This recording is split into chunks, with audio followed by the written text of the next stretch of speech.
Hi guys, आप सभी को मेरा नमस्कार।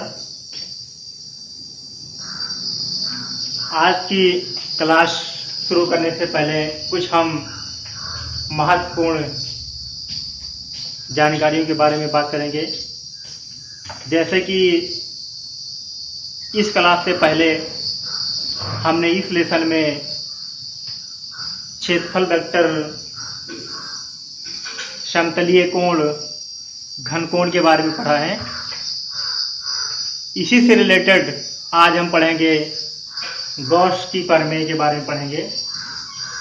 तो आप लोगों ने गॉस की प्रमेय पढ़ने से पहले आपने क्षेत्रफल वेक्टर क्या होता है, क्षेत्रफल अवयव क्या होता है, या कोण क्या होता है, घन कोण क्या होता है, इसके बारे में आप लोगों ने अच्छे से जानकारी प्राप्त किया है। इसको पढ़ने से पहले कुछ हम देख लेते हैं कि क्षेत्रफल वेक्टर क्या होता है।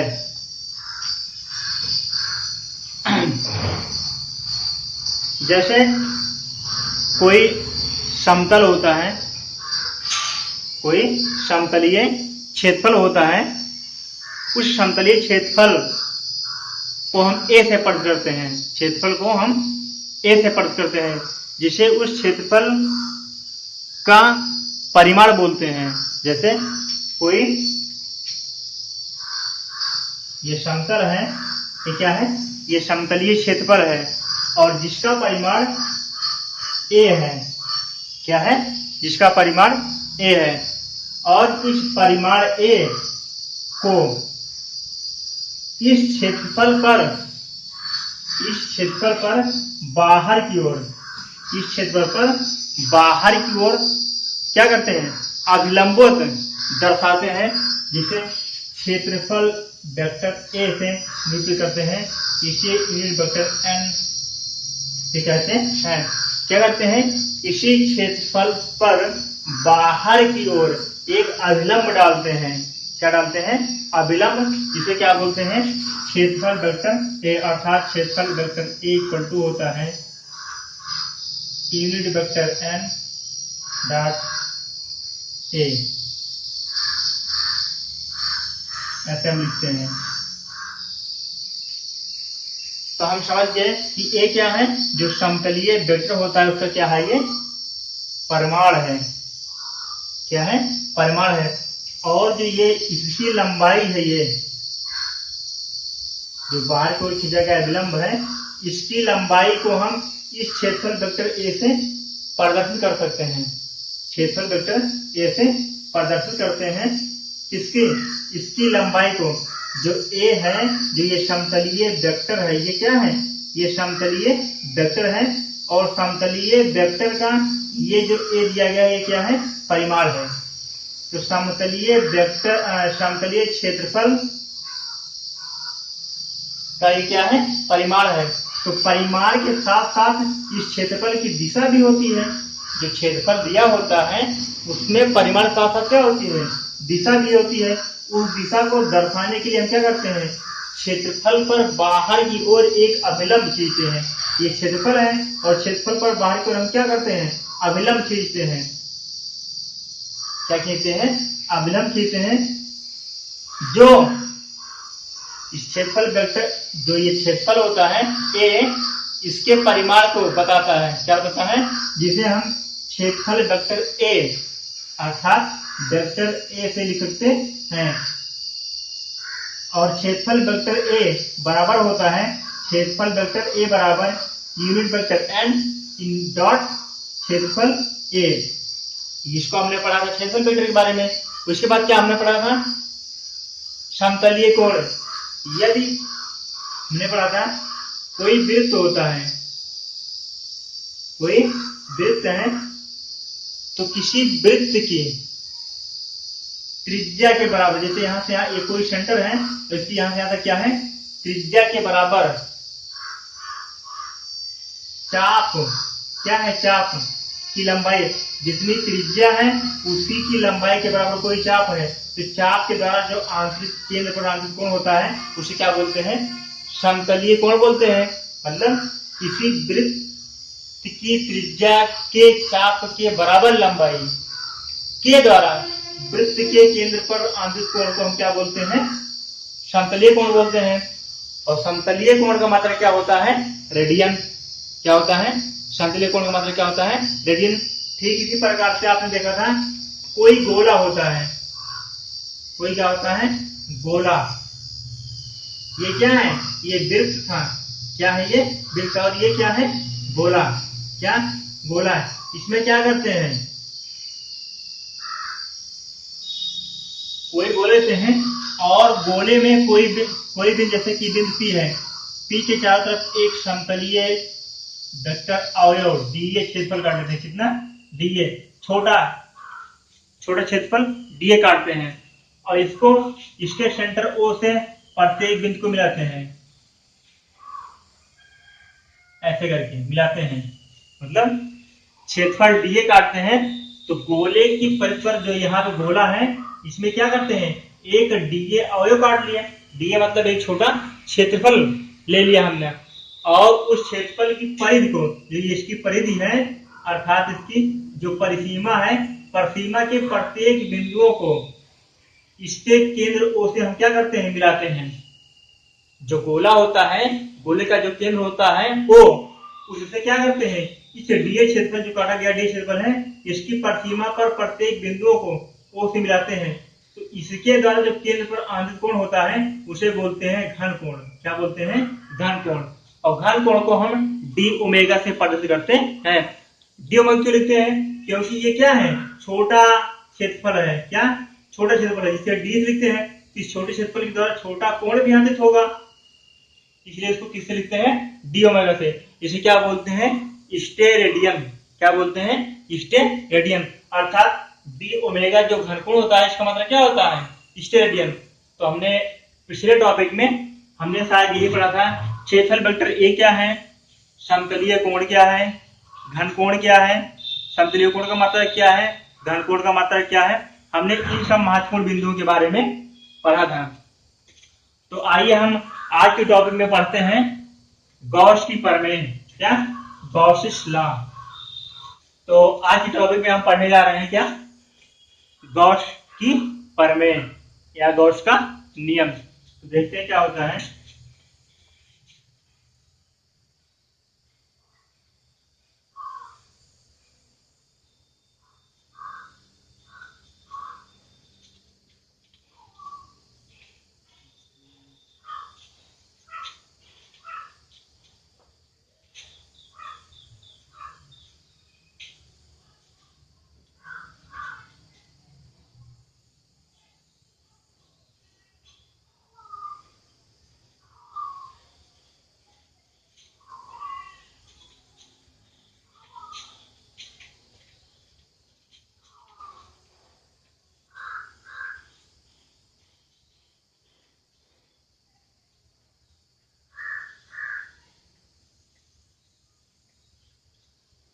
आप गॉस का नियम या फिर गॉस की प्रमेय पढ़ने से पहले हमने पढ़ा था वैद्युत फ्लक्स क्या होता है। क्या?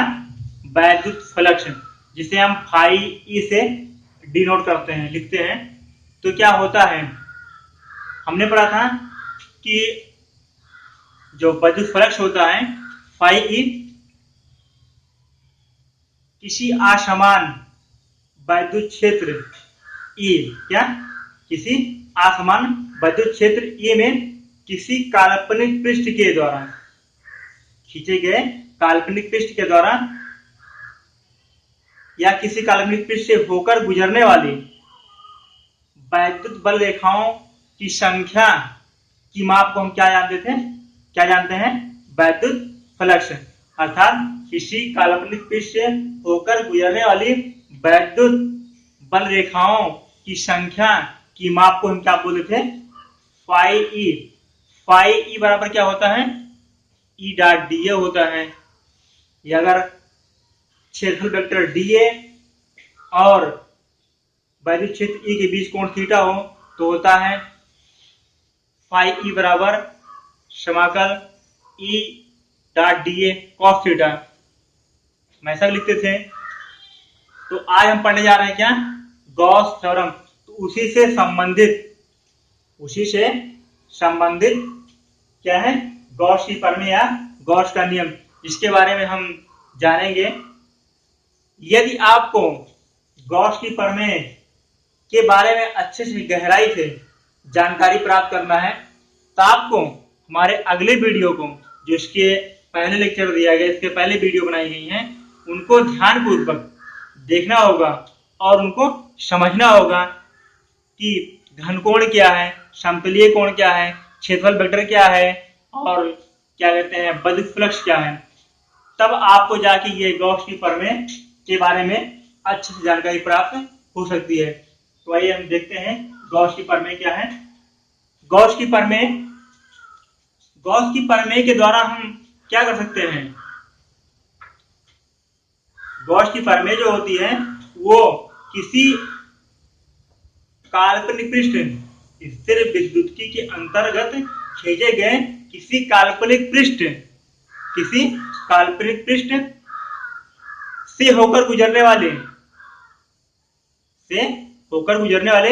वैद्युत फ्लक्स तथा उस पृष्ठ के द्वारा परिबद्ध कुल आवेश अर्थात Q के बीच संबंध बताती है। कौन? ये गॉस की प्रमेय। जो गॉस की प्रमेय है, स्थिर विद्युत्की के अंतर्गत खींचा गया कोई काल्पनिक पृष्ठ होता है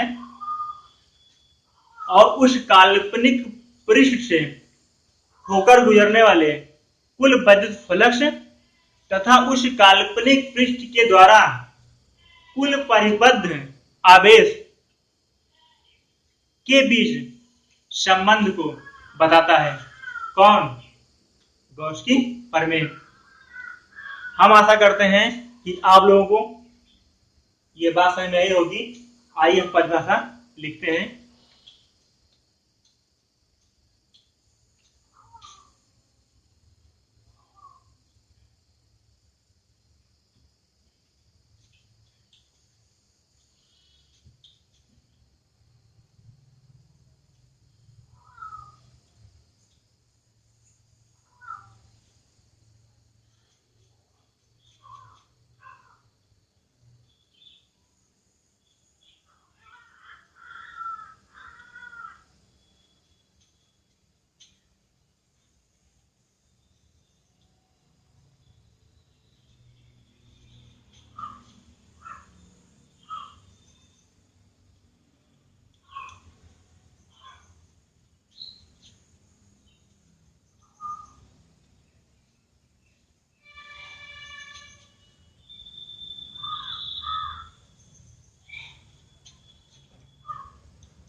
आपने क्या देखा?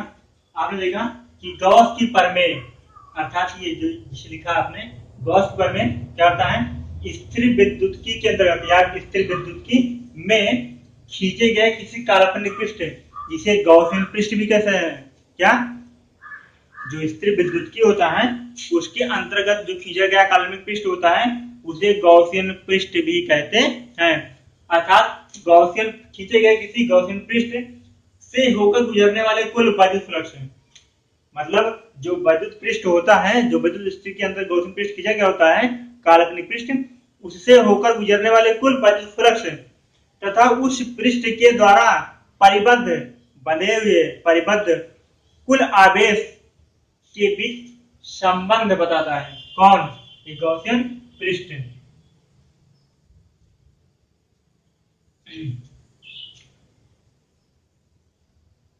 आगे लिखते हैं,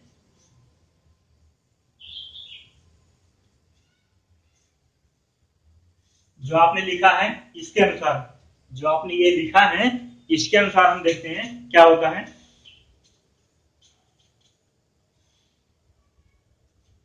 देखते हैं,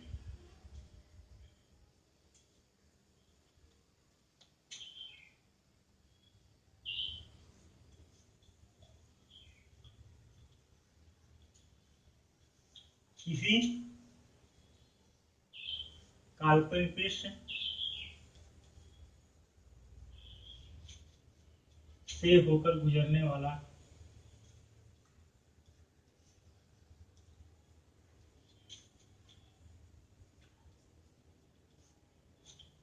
कुल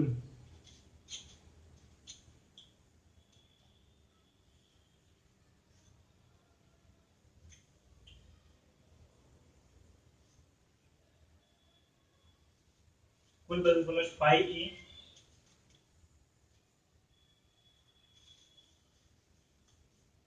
पृष्ठ से परिबद्ध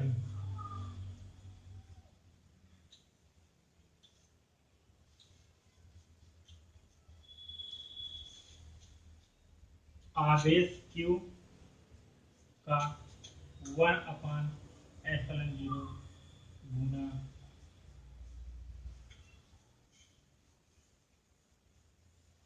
होता है। क्या लिखा आपने? आपने देखा किसी काल्पनिक पृष्ठ से, मतलब कोई काल्पनिक पृष्ठ होगा जो, जिसे हम क्या बोलते हैं, गॉसियन पृष्ठ कहते हैं, और किसके अंतर्गत खींचा गया होता है? स्थिर विद्युत्की के अंतर्गत खींचा गया होता है।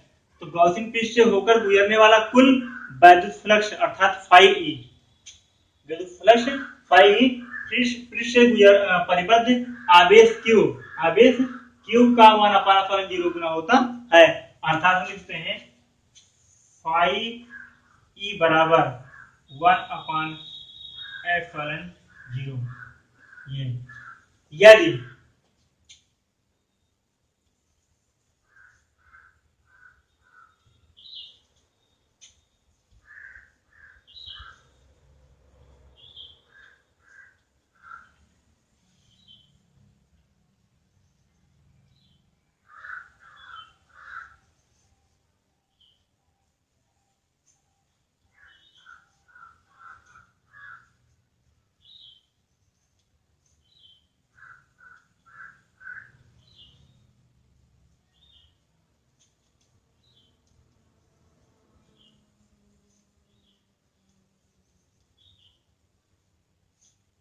आप लिखा कि यदि काल्पनिक पृष्ठ ए से परिबद्ध आवेश Q इसमें से परिबद्ध आवेश Q हो तो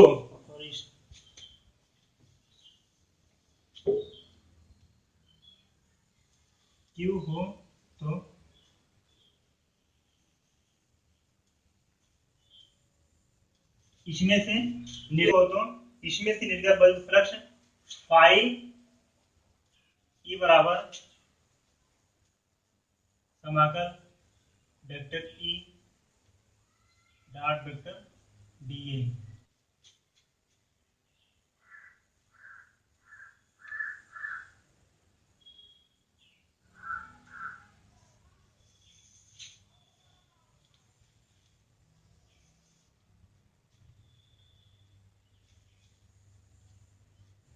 तो आपने देखा क्या कि यदि काल्पनिक पृष्ठ ए क्या है, जो पृष्ठ दिया गया है वो क्या है, ए है, तो उस पृष्ठ के द्वारा जो परिबद्ध आवेश है वो क्या है, कुल आवेश क्या है, Q है।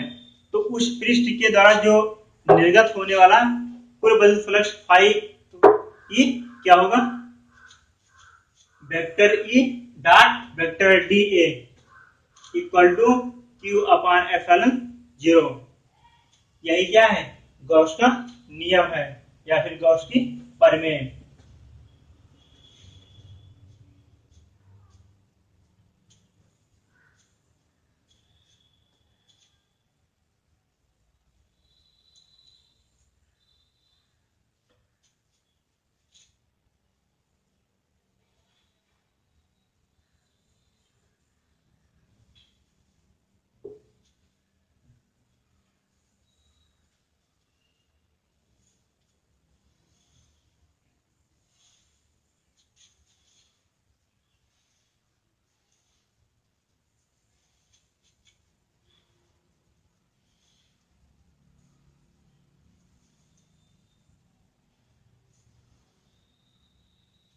आपने कहा जहां एप्सिलॉन जीरो, ये एप्सिलॉन जीरो क्या है, निर्वात अथवा वायु की विद्युतशीलता है। क्या है, विद्युतशीलता है। आगे देखते हैं इसके बारे में क्या है।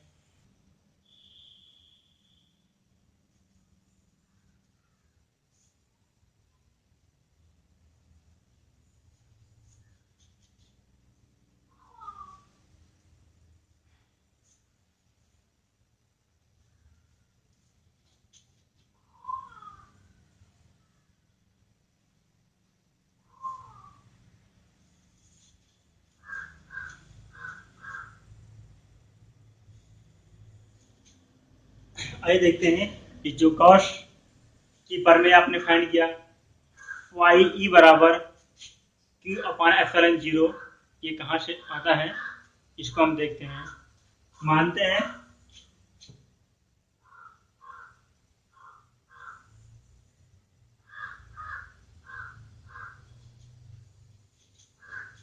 ये कोई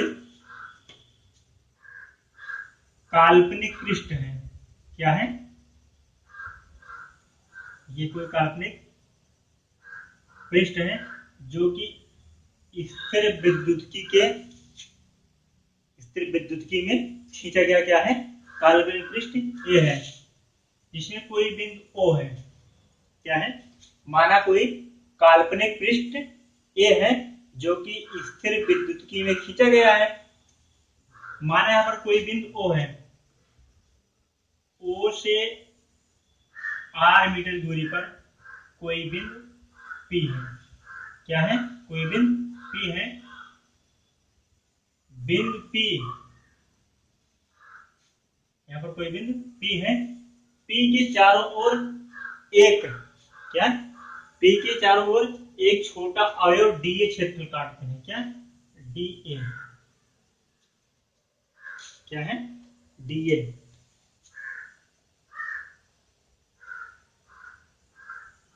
इसकी परिसीमा को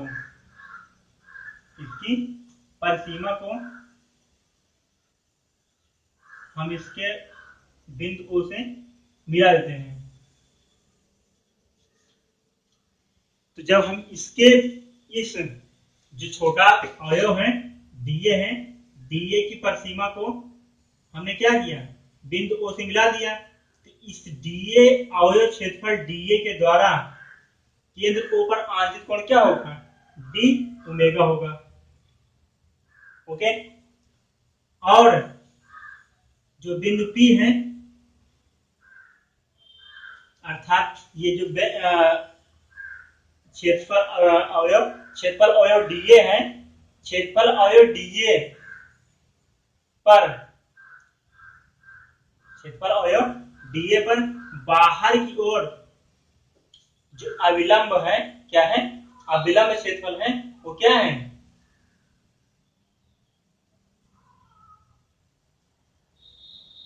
डीए है। और ये क्या है, वैद्युत क्षेत्र वेक्टर ई है, और इनके बीच कोण क्या है, थीटा है। क्या है,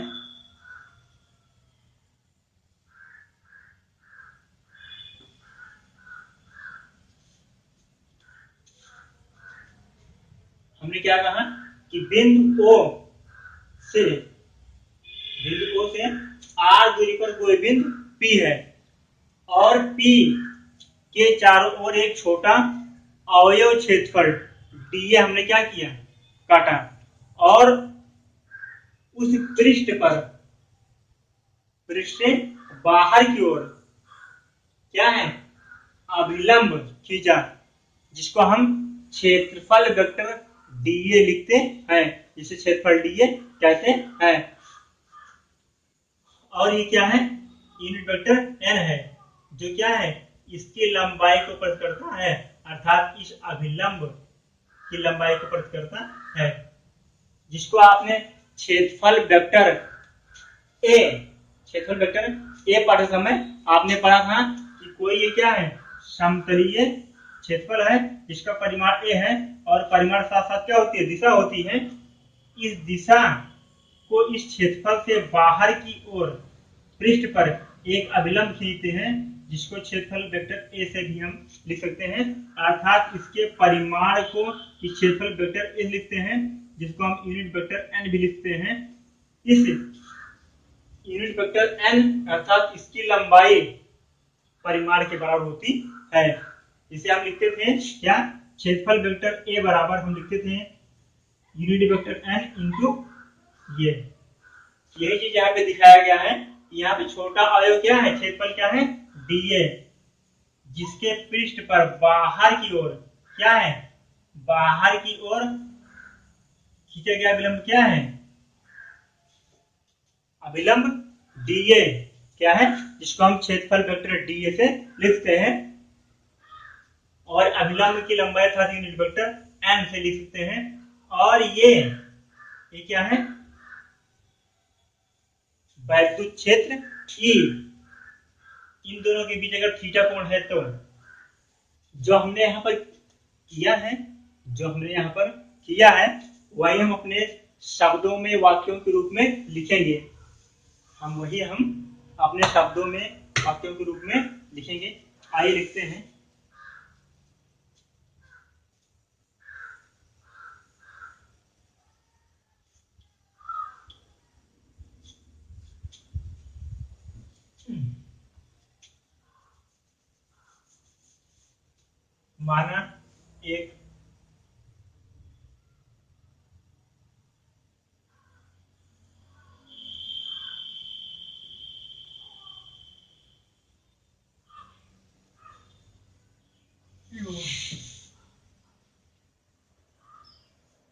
माना एक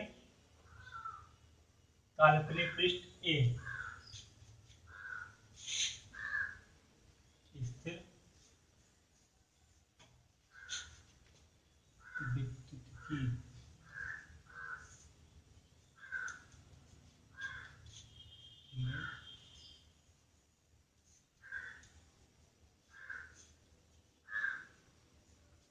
क्या, माना कोई काल्पनिक पृष्ठ ए लिया गया है, जो कि नाम दिया गया है ए। तो माना कोई काल्पनिक पृष्ठ ए स्थिर विद्युत में लिया गया है,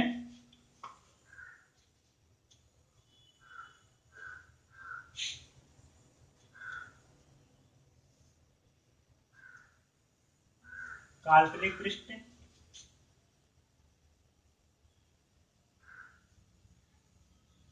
के अंदर कोई बिंदु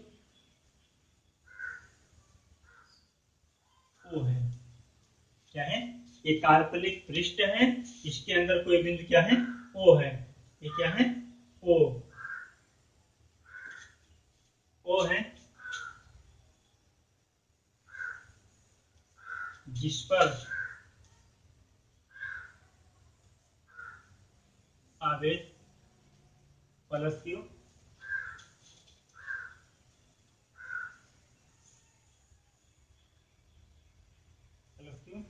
रखा है,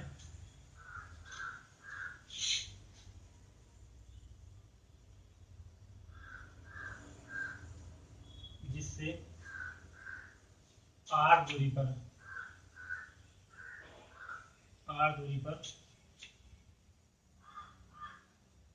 कोई बिंदु पी है, कोई बिंदु क्या है, पी है।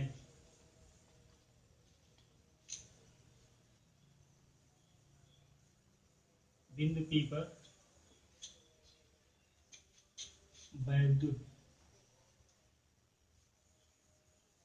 क्षेत्र वेक्टर E है, जो कि प्लस Q आवेश के कारण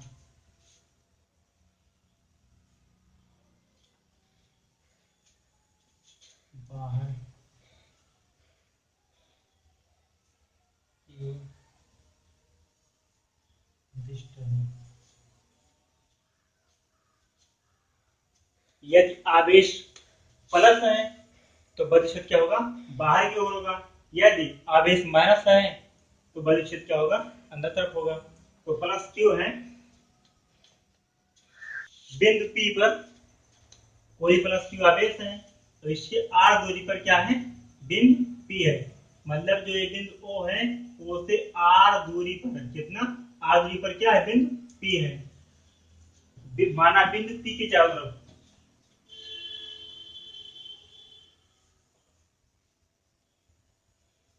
माना बिंदु P के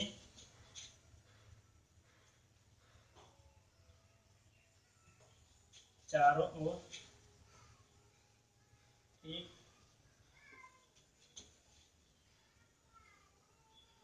छोटा अवयव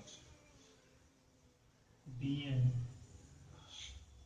क्या है, छोटा अवयव दिए है।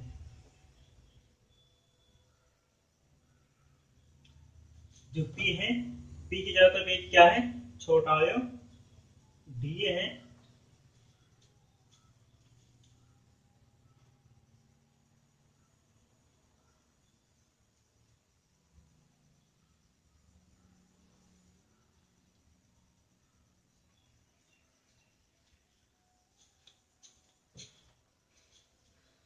क्षेत्रफल अवयव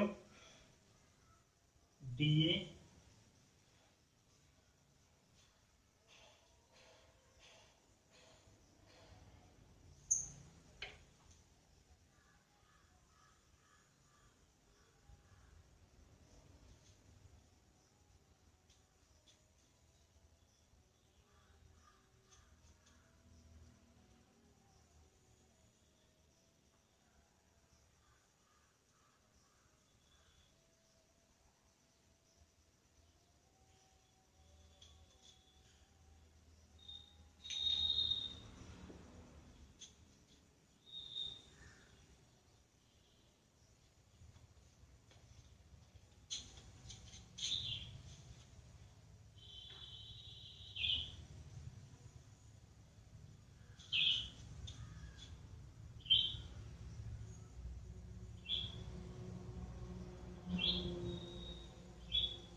आपने क्या लिखा कि एक छोटा अवयव डीए है, क्षेत्रफल अवयव डीए को हम क्षेत्रफल वेक्टर डीए के रूप में लिख सकते हैं। मतलब ये छोटा क्षेत्रफल डीए है, ये इस क्षेत्रफल को हम क्षेत्रफल वेक्टर डीए के रूप में लिख सकते हैं। क्षेत्रफल वेक्टर डीए के रूप में लिखते हैं, जो क्षेत्रफल पर बाहर की ओर क्या है, अभिलंब है, जो कि पृष्ठ पर बाहर की ओर अभिलंब है। लिखते हैं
आपने क्या लिखा कि क्षेत्रफल अवयव डी के कारण बदल फ्लक्स डी फाई ई, क्या डी फाई ई समाकल vector E dot vector D A क्या है।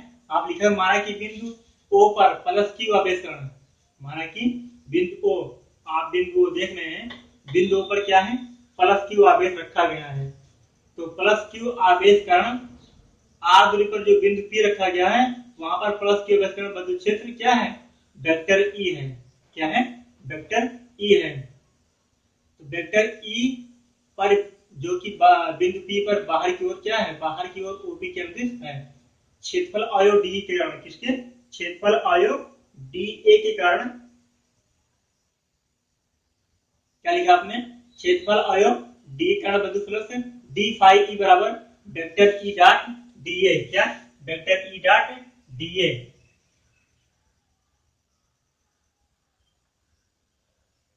आगे लिखते हैं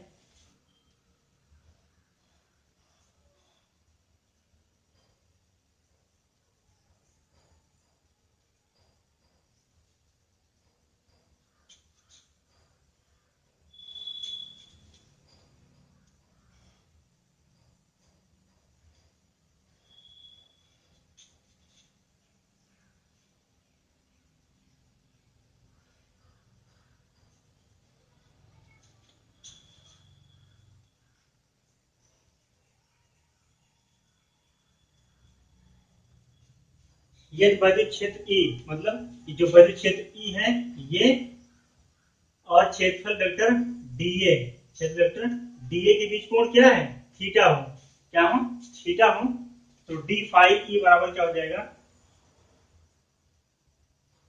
ई डी ए कॉस थीटा, क्या होगा डी फाई बराबर E d A cos theta. E बराबर होता है 1/4 pi epsilon naught q upon are square. तो लिख सकते हैं डी फाई ई बराबर Q upon 4 pi epsilon not d A cos theta upon are square. क्या यदि जो ई है ई बराबर क्या होता है 1/4 pi epsilon 0 Q upon are square, तो हम ई की जगह पे हम ऐसा लिख सकते हैं, तो यहाँ क्या हो गया डी फाई ई बराबर क्या हो गया Q upon 4 pi epsilon 0 D A cos theta upon R. क्योंकि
आप लिखा कि बिंदु P, क्या बिंदु P पर छोटा डीए अवयव क्या है, छोटा अवयव क्षेत्रफल क्या है डीए है, और डीए के कारण बिंदु O पर क्या है उपस्थित घनकोण क्या है डी ओमेगा है। यदि इनके बीच अर्थात डी ए क्षेत्रफल वेक्टर डी ए और इनके बीच कोण थीटा है, क्षेत्रफल मतलब क्षेत्र ई के बीच कोण क्या है क्षेत्रफल वेक्टर डी ए और विद्युत क्षेत्र ई के बीच क्या है कोण थीटा है, तो डी ओमेगा बराबर होगा D A cos theta upon are square.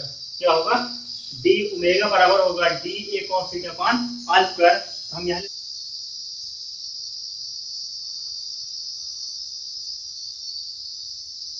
ये अब तक हम ले रहे थे केवल डी ए कारण, किससे डी ए के कारण, अब ले रहे हैं संपूर्ण पृष्ठ एकीकरण। क्या?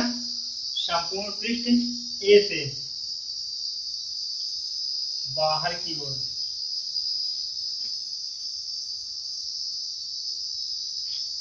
जाने वाला संपूर्ण बद्ध फलक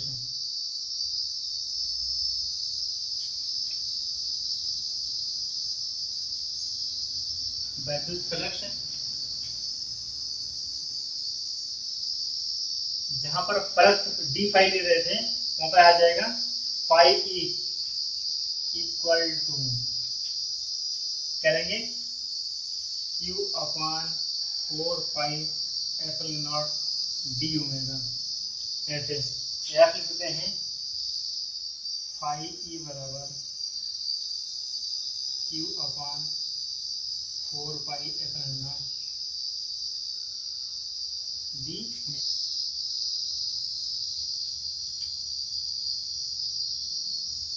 पाई equal to Q upon 4 pi epsilon 0 into D omega बराबर होता है 4 पाई। इसको आपने घन कोण जहां पे था, जहां पे आपने कभी पढ़ा था घन कोण, वहां पर आपने इसको प्रूव किया था। ये 4 पाई से 4 पाई कैंसिल हो जाता है क्यू अपॉन 4 पाई एप्सिलॉन 0। पाई ई बराबर क्या देगा क्यू अपॉन एप्सिलॉन, यहाँ पे हमारा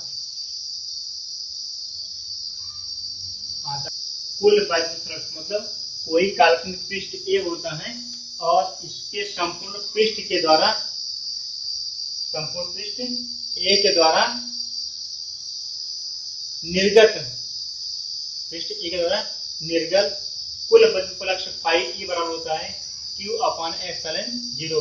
इसे हम क्या लिखते हैं गॉस की प्रमेय या गॉस का नियम कहते हैं। यदि बंद पृष्ठ, क्या? यदि बंद पृष्ठ, जो कि आपने देखा था, यदि बंद पृष्ठ ए के भीतर अनेक बिंदु आवेश Q1 Q2 Q3 है, अनेक बिंदु आवेश plus Q1 plus Q2 plus Q3 है, तो इन बिंदु आवेशों के द्वारा नेट वैद्युत फ्लक्स फाई ई बराबर इनके बीज गणितीय योग के बराबर होगा, इनके बीज गणितीय योग के बराबर होगा। यदि आवेश धन है तो वैद्युत फ्लक्स बाहर की ओर दिष्ट होगा, यदि आवेश ऋणात्मक है तो अंदर की तरफ दिष्ट होगा। तो हम लिख सकते हैं इसे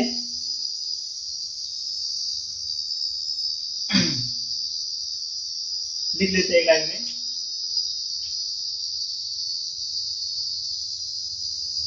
यदि बंद पृष्ठ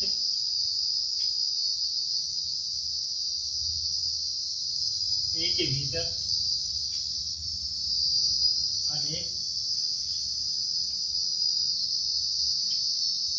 बिंदु आवेश plus Q1 plus Q2 plus Q3 है व माइनस Q4 माइनस Q5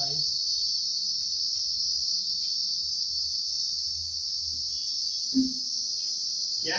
यदि बंद पृष्ठ ए के भीतर अनेक बिंदु आवेश plus Q1 plus Q2 plus Q3 है व माइनस Q4 माइनस Q5 है, तो इन बिंदु आवेशों के कारण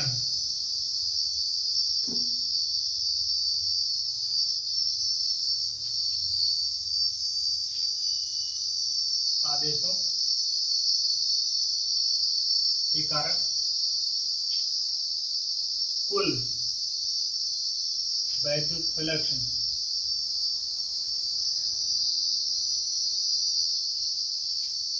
वैद्युत फ्लक्स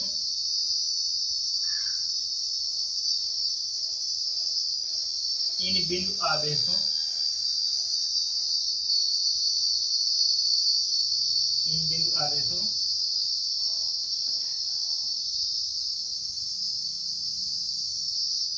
बीजगणितीय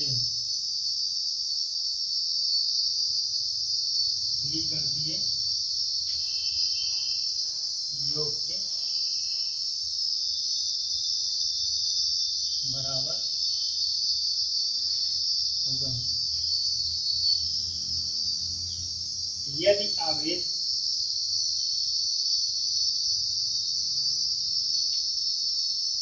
धनात्मक है। यदि आवेश धनात्मक है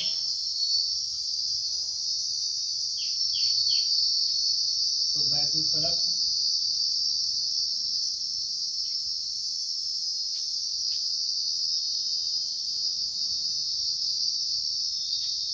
बाहर की ओर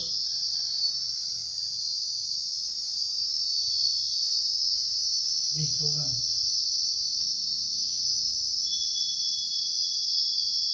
यदि आवेश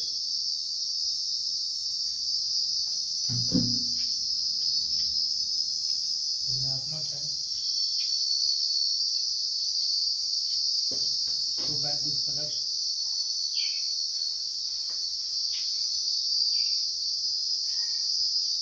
अंदर की ओर दिश होगा।